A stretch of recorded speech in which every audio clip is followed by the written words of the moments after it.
le miracle de la Marne. Mais ils n'ont jamais combattu sur la Marne, c'est un nom qui a été donné. Ils ont combattu sur l'Ourcq, etc. et d'autres petites rivières. D'accord. Donc, c'est une époque aussi, il y a eu beaucoup de généraux qui ont été remplacés, beaucoup d'officiers remplacés et des soldats fusillés. Et les soldats mutés à Limoges, d'où le terme de limogeage, qui date de cette époque-là. Dès 1916-17, là, il y a les grandes offensives. Tous les généraux en chef sont remplacés, que ce soit les Anglais, les Allemands, les Français. Parce qu'en fait, il y avait énormément de pertes humaines, et puis ils n'avaient pas encore bien pris en compte en fait les grands progrès de l'artillerie et des mitrailleuses qui décimaient littéralement l'infanterie. Donc les attaques de front bêtes, d'autant qu'il y a des généraux qui interdisaient aux soldats de courir face aux mitrailleuses. Il y avait vraiment des abrutis. Donc il y a eu énormément de cartes postales, et puis après on va avoir de cartes lettres à la gloire de Joffre. Le père des poilus, comparé à Napoléon, des mentions dithyrambiques, gloire au génie victorieux Joffre, etc. Donc énormément de... Même on le retrouvait sur une étiquette de camembert. C'est là aussi qu'on voit que après la Première Guerre mondiale, c'est qu'on a retenu des... Mais là, c'est pendant la guerre. Pendant ou même après, c'est que là aussi, on s'en rend compte, c'est qu'on a retenu le général Joffre, mais on n'a pas retenu d'autres soldats qui ont collaboré pendant la Seconde Guerre mondiale, qu'on pense au maréchal Philippe Pétain ou bien Joseph Darlan, qu'ils ont sauvé aussi les troupes françaises durant la Première Guerre mondiale. Et c'est bien dommage qu'on ait oublié aussi ce plan de... Oui, à l'époque, ils avaient un rôle. Bon, Pétain a eu un rôle, mais c'est plutôt Foch qui était après le général en chef.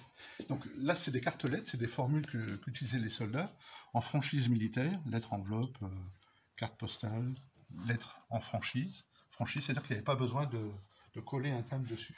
Ok.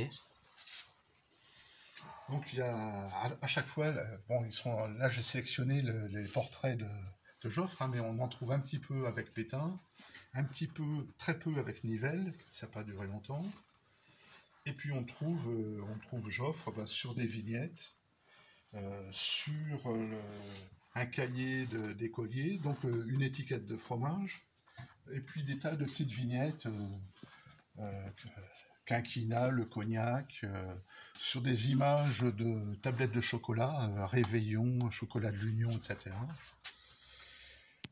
Joffre, donc il a été, comme le gouvernement n'en voulait plus, il a été promu maréchal, fin 1916. Donc c'est Nivelle qui a repris. Nivelle a été aussi mauvais, voire plus mauvais que Joffre. Il a été après remplacé par Foch et Pétain. Et Joffre a été envoyé aux États-Unis pour préparer l'arrivée des Américains en France. Donc il y avait plusieurs... il y en a, au départ, ils voulaient que les Américains aient des unités distinctes, d'autres que les troupes soient intégrées dans des régiments français. Donc ils ont organisé la venue et l'organisation des Américains. La mission Viviani-Joffre en mai 1917, où les Américains sont arrivés en masse en 17 et 18, ce qui a fait basculer le sort de la guerre. Sans eux, on se faisait encore enfoncer dans la deuxième bataille de la Marne par les Allemands.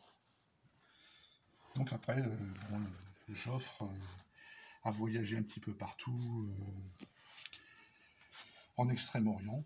Il reprenait ses voyages de jeunesse, puisqu'il a commencé, il a été à Taïwan, il a été en Afrique, etc. Après, il a été... et il y a eu un monument lors de son décès, il y a un paquebot qui s'est appelé Joffre. Bon, après, il y a des multiples écoles, boulevards, rues, places, etc.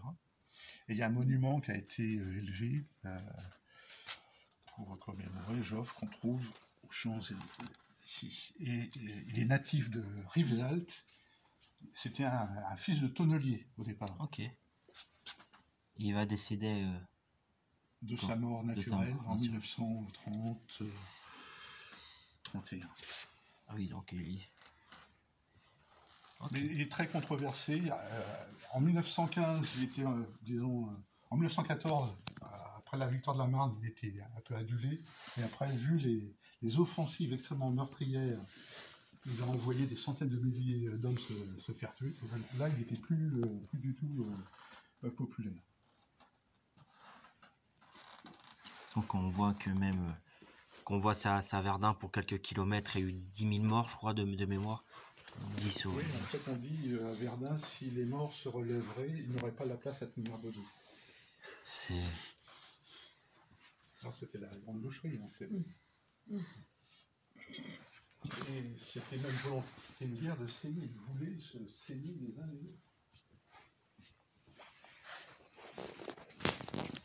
Il y avait ce côté revanche de 1870. Oui, C'est pas pour... les mêmes moyens. L'artillerie de 1914, ça n'a rien à voir avec les canons qu'on charge par la gueule de 1870. Même en 1870, l'artillerie des canons Krupp était déjà beaucoup plus...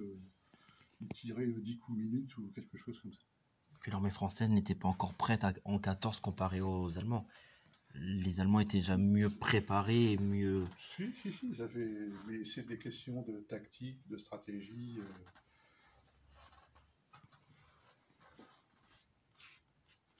Bah merci, c'était intéressant. Et puis là, sur la table, c'est des bouquins qu'on peut trouver sur le thème 14-18. Et puis là, c'était une exposition qu'on avait fait à la médiathèque il y a quelque temps sur les hôpitaux temporaires. Comme il y avait énormément de blessés, sur toute la France, il y a eu des milliers d'hôpitaux temporaires qui ont été ouverts, qui accueillaient les blessés. À Châtelain, il y a eu 6 ou 7 hôpitaux temporaires. À Nermont, à Sainte-Cécile, l'ancien collège rue Touffert. Une maison qui était en vente à l'époque, à Nermont, avec un cachet. Et puis il y avait des sociétés qui dépendaient un peu de la Croix-Rouge, société de secours aux blessés militaires. Là, dans une...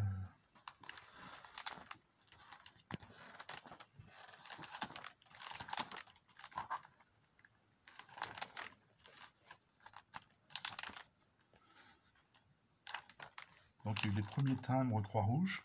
Donc en fait, il y a une surtaxe. Là, vous avez 10 centimes, plus les plus 5 quelque chose, plus 5 centimes, c'est au profit de la Croix-Rouge. Ça existe encore, ce système-là. D'accord. La France émet en fin d'année un carnet Croix-Rouge, des timbres Croix-Rouge, dont la surtaxe est au profit de la Croix-Rouge.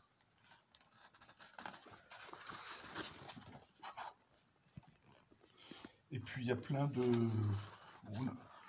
On a sorti des classeurs où il y a des présentations sur un petit peu tout, comment faire une présentation, différentes formes de collection, de présentation.